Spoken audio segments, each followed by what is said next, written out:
Neil MacGregor carved out a huge reputation as the head of Britain's National Gallery and director of the British Museum.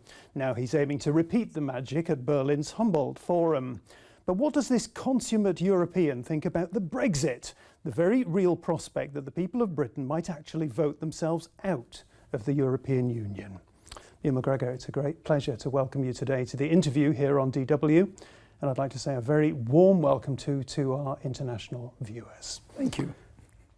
It's a great pleasure indeed and an honour. And I'd like to begin by, I've just called you a consummate European. I'd like to go back to your very early days, and you were a European from a very early age. Yes, my parents were very, very convinced Europeans. That generation who were in the war and were determined that after the war, Europe should be different. So we were all brought up as very much Europeans. We were in Glasgow. Scotland has always been very close to continental cultures, and from the beginning it was absolutely normal that we saw ourselves as part of a European world. And you, as a young lad, you were actually sent to the continent, as it were. Well, we went, for the Scots in those days, England was a place you drove through to get to the continent, really. Fascinating thought. That was how you got to the continent. And certainly until I was 18, I spent far more time in Germany and France than in England. So it was a very continental view. And when we talk about the continent and when we talk about the British people, there's a body of water between the two, in real terms for some people and metaphorically for others in the UK. What do you think the British people see when they look across the Channel at the continent, at the rest of Europe? I think they see a place where today they go more and more often, more and more of them have family, and a world of which they are, in an everyday sense, completely part. It's also, of course, traditionally been somewhere different and somewhere where things are differently done. Tell me about the difference.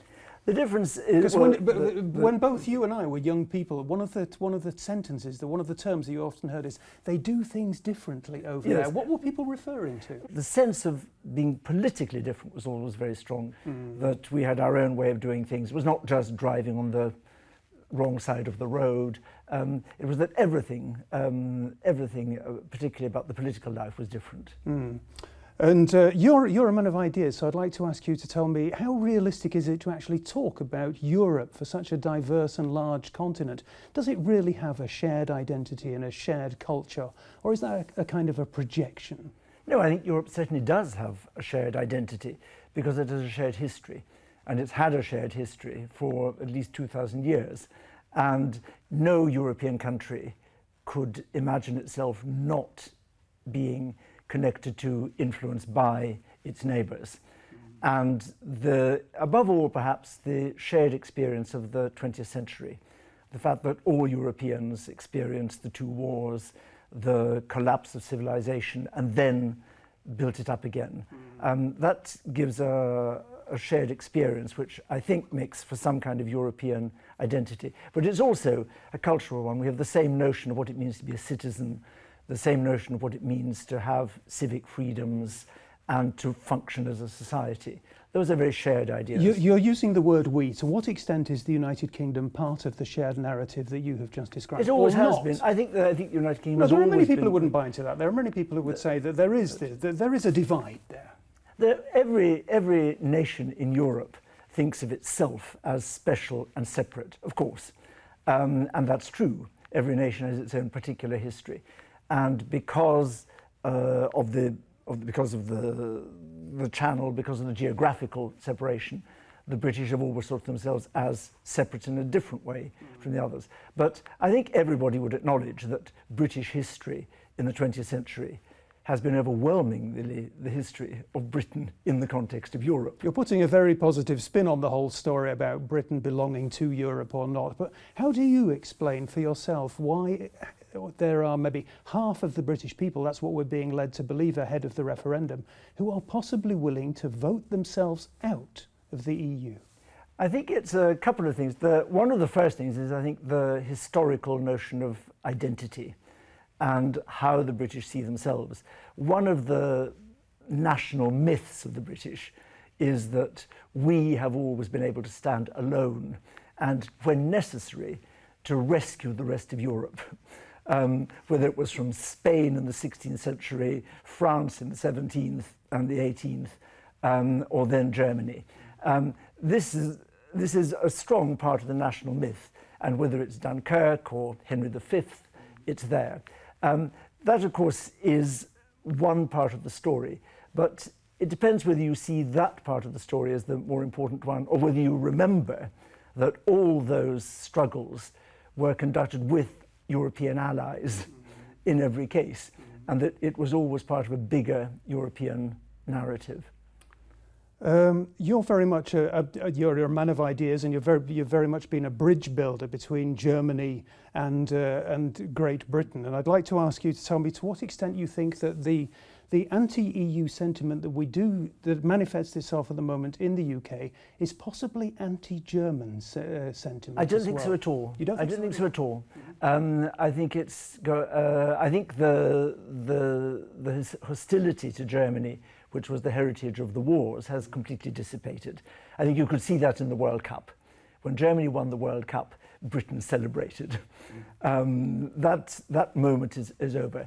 I think what it's about is something completely separate.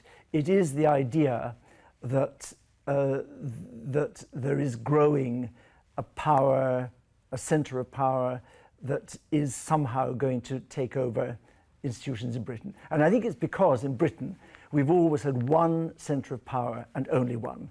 We've had a central parliament in London for 1,000 years, which controlled the whole country. Germany, for instance, has always had many different centres of power. So for a German, the idea of there being a European Parliament sits perfectly comfortably with there being a German Parliament and Parliament in every land. For the British, the idea that there's more than one Parliament is almost unimaginable, and it can only be a competitor. And I think that's really what the whole Euro debate is about. That for us, power politically has always been one. And is that what you're referring? I mean, there's a big debate. There's a sense in Britain at the moment that the British think that they can do democracy better than Brussels can do democracy, better than possibly the continental Europeans in general can do democracy. You have come out and said Germany has the best and most functioning democratic system in Europe. Many people in the UK would be surprised by that comment. I think they shouldn't be, because the German constitution was, of course, largely drawn up by British lawyers after the war. And one of the things, I think everybody would agree that Brussels is not terrifically good at democracy, but the individual nation states of Europe all do their democracies in different ways. And the British do believe that theirs is the only way. That, I think, is part of the problem. And it's because of the way we do our democracy, with only one centre of power. When we talk about Europe and when we talk about the European Union, the truly great vision, slightly faded somewhat, is the vision of Europe as a huge peace project. You've seen this whole story evolve because you were born in 1946, a year after the end of the Second World War. To what extent do you think that is still a valid claim, that Europe is a peace project?